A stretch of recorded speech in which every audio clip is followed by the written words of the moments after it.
Quando o bebê é bem pequenininho, ele tem o mesmo potencial que tem um adulto formado em física nuclear. Certo? O adulto que vai se formar em física nuclear, ele é o mesmo indivíduo, a mesma inteligência que esteve o tempo todo, desde o bebezinho. Concorda comigo? Sim. Certo? Sim. Então, quando este indivíduo se torna um físico nuclear, ele não é mais inteligente do que o bebezinho era. Ele apenas exibe maior quantidade de inteligência, que o bebezinho não podia exibir porque não dispunha de instrumentos para realizar coisas. Isso quer dizer que a gente já nasce com um potencial X de inteligência? Isso. Na verdade, o nível de inteligência das pessoas não é muito variável. A gente fala assim, fulano é muito inteligente, porque o fulano exibe uma grande quantidade de conhecimento. Mas você não sabe se quem não exibe aquele conhecimento não o faz porque não teve oportunidade ou porque não é inteligente.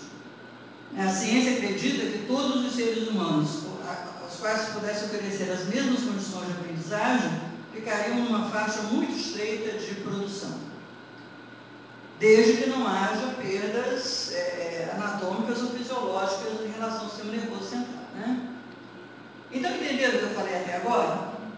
Quer dizer, hoje, cada um de nós é o que é profissionalmente, pessoalmente, porque está exibindo em grau maior o mesmo potencial que já havia lá em cada um de nós quando estávamos animando o corpo bem pequenininho de um bebezinho.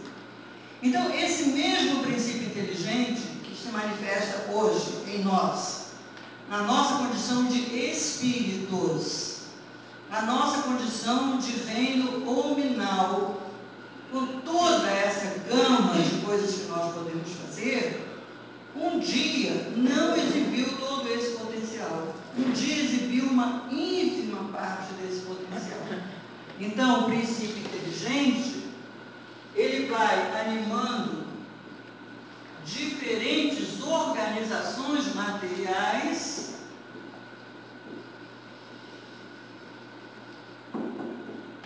enquanto vai também exibindo-se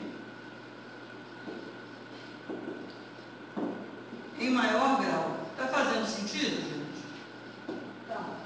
Tá? Então, para nós, aquele acaso todo que se deu na Terra primitiva, na verdade não era acaso nenhum. Na verdade, era esses princípios inteligentes esparramados sob o comando de um espírito superior, governador deste planeta, que nós acreditamos que seja Jesus Cristo, e esse princípio inteligente indo animando princípios materiais cada vez mais complexos e tornando-se apto a animar um nível maior de complexidade. Então, por isso, a vida varia em grau de complexidade. A origem da vida na Terra seria esta. Os textos espíritas dizem que as mônadas celestes trouxeram a vida. Na verdade, quem eram as mônadas celestes? Eram essas, vamos chamar assim, gotinhas de princípio inteligente. Tá certo? À medida que o princípio inteligente vai animando diferentes organizações materiais, vai exibindo-se cada vez mais. E vai também criando automatismos. É uma questão muito interessante, porque no nosso corpo, tudo aquilo que mantém o corpo vivo funciona no automático. Nada mantém o nosso corpo vivo depende de nossa vontade. Pelo contrário, se alguém aqui resolver parar de respirar, não vai conseguir manter a respiração suspensa por muito tempo, porque o organismo vai nos obrigar a respirarmos corretamente. Então, a gente pode imaginar que, à medida que o princípio inteligente ia se exibindo, todos aqueles eventos relacionados com a manutenção da organização material foram ficando ficando no automático, e o princípio inteligente foi se liberando para atividades que a gente pode chamar, entre aspas, de psíquicas. Porque é a atividade psíquica que vai distinguir o homem, ou seja, o espírito inteligente, que agora se chama espírito, de todos aqueles graus que antecedem a humanidade. O que até aí? E aí nós vimos que isso vai variar da forma mais simples de vida, que são os vírus. Há quem diga que não são vivos. Eu prefiro colocá-los entre seres vivos, porque para a biologia, tudo aquilo que é capaz de se reproduzir por si mesmo é dotado de vida. Ele reproduz. Mas os vírus não têm nenhuma atividade bioquímica. Fora da célula, o vírus não realiza nenhuma função vital. Dentro de uma célula, ele pega todo o maquinário bioquímico da célula para produzir novos vírus. E eles são muito simples. Isso está escrito na apostilazinha. O vírus tem uma capa de proteína envolvendo uma molécula de ácido nucleico. Pode ser DNA ou RNA. Nunca são os dois, um ou outro. Depois, em seguida, os vírus, vêm as bactérias e algas. Não copiem não que tem lá, tá? Que são células muito simples, mas dotadas de toda a atividade bioquímica. Elas não têm núcleo envolto em membrana. O DNA da célula bacteriana e das algas cianofícias, ele fica disperso pelo citoplasma. Cianofícias. Então, porque não tem membrana envolvendo o núcleo, essas células são chamadas de células procariontes. Essa palavra, carion, se refere a núcleo. Então, pró é aquilo que antecede um núcleo bem formado. E daí para frente, seguem-se, podemos botar aqui os fungos, vou escrever assim, que está escrito tudo lá na apostilazinha, protozoários, etc., que tem células com membrana nuclear e por isso são chamados de eucariontes. E isso tudo continua até chegar em mamíferos, e entre os mamíferos está lá o homem, que se distingue de tudo aquilo que vem antes. Por quê? Porque é dotado de razão, consciência de si mesmo, individualidade, discernimento. Até se discute que há animais inteligentes, mas aí depende do que você chama de inteligência. Por exemplo, pássaros fazem ninhos interessantíssimos, muito bem bolados. Mas cada pássaro da mesma espécie fará o seu ninho sempre da mesma forma. Vamos pegar o João de Barro, que faz aquela casinha bem bonitinha. Todo João de Barro fará uma casinha igual. Não vai ter quarto de sala, dependência de empregada, varandinha, alpendre, vai ser tudo igual. Eles não precisam. Porque eles fazem isso por uma atividade instintiva, certo? Há uma forma dos seres vivos produzirem atividade chamada de imprinting, que seria impressão, né? E o imprinting é tudo aquilo que a gente faz sem precisar aprender. Nós, homens, temos várias atividades que realizamos por imprinting. Mas é assim, quanto menos o animal pode escolher, mais escolhas por imprinting ele já nasce fazendo. Quanto mais hábil o animal, menos imprinte. Por exemplo, na espécie humana, um exemplo maravilhoso é a conduta sexual. Ninguém ensina. E não há ninguém que não sabe. Ah, mas isso aí, isso que está sem imprinte. A gente que está sem imprinte, né, Márcia? Nas aves, tem uma atitude, uma conduta por imprint que é muito interessante. O primeiro objeto que se movimenta quando a avezinha eclode do ovo, ela vai seguir como se fosse a mãe.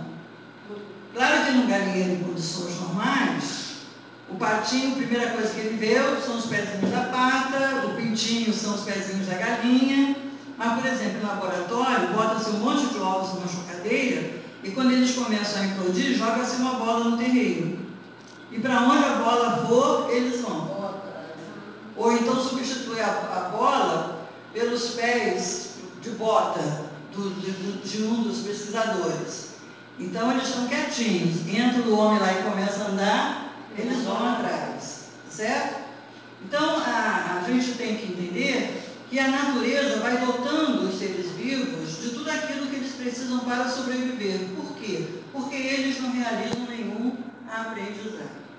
Mesmo os animais que aprendem, animais não aprendem, animais são adestrados. É diferente de aprender. O aprendizado pressupõe análise, pressupõe transposição de ideias, analogias, novas conclusões. Isso nenhum animal faz, certo?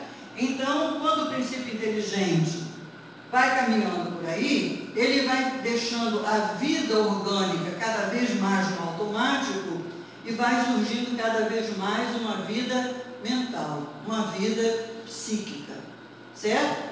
Que desabrocha quando ele anima o corpo humano. Por que no corpo humano? Porque esse corpo humano tem a estrutura anatômica adequada à manifestação de todo o potencial da inteligência que estava desde lá, naquele primeiro fluido cósmico universal. Se vocês puderem imaginar quantas coisas nossas mãos fazem, já pararam para pensar? A mão tem uma capacidade de gestos, de fineza, de percepção. É uma coisa muito simples, enfiar uma linha, uma agulha. Parece uma coisinha de nada, mas vai fazer. Pede para uma criança de 2 anos fazer. Não faz, embora enxergue o buraquinho, enxergue o fio, mas falta a habilidade. Uma habilidade que quem vai dando ao corpo é o seu comandante, que é o espírito. Então nós temos um potencial imenso de atividade psicológica, de atividade intelectual, um potencial imenso de atividade manual. E isto tem nos permitido dominar o mundo, porque nós conseguimos viver em qualquer lugar, nós conseguimos sobreviver em qualquer clima. E também não vamos acabar com o planeta Terra, não, tá? Porque antes disso acaba o homem. E o homem não vai acabar. Portanto, o que nós vamos fazer é dar uma sofridazinha por aí, até aprendermos as lições e voltarmos a respeitar o planeta. O espírita não pode ser apocalíptico. Não pode. Porque ser apocalíptico é, primeiro, negar toda a capacidade de progresso humano. Certo? E negar toda a misericórdia divina. Então, a gente não pode ser partidário de nenhum apocalipse. O mundo não vai acabar, a humanidade não está perdida e nós estamos caminhando na trilha do progresso. Não iria tudo ao contrário. Seria tudo ao contrário. Então, ficou mais ou menos organizado isso aqui? Ficou? E, fala. Essa última palavra que depois de consciência. Discernimento. Aquele. Tá bom. Obrigada.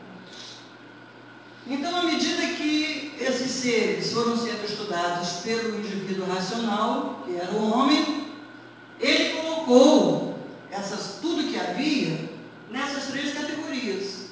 O que não tem vida é mineral, o que dá fruto, flores, que é verde e não se movimenta é vegetal, o que não é verde, não dá fruto e se movimenta é animal. Isso é muito fácil, quando você tem, por exemplo, uma raposa, um gatinho, um coelho, uma roseira, uma goiabeira e uma samambaia, certo? Mas aí a gente foi inventando instrumentos que foram revelando seres cada vez menores. Quando nós chegamos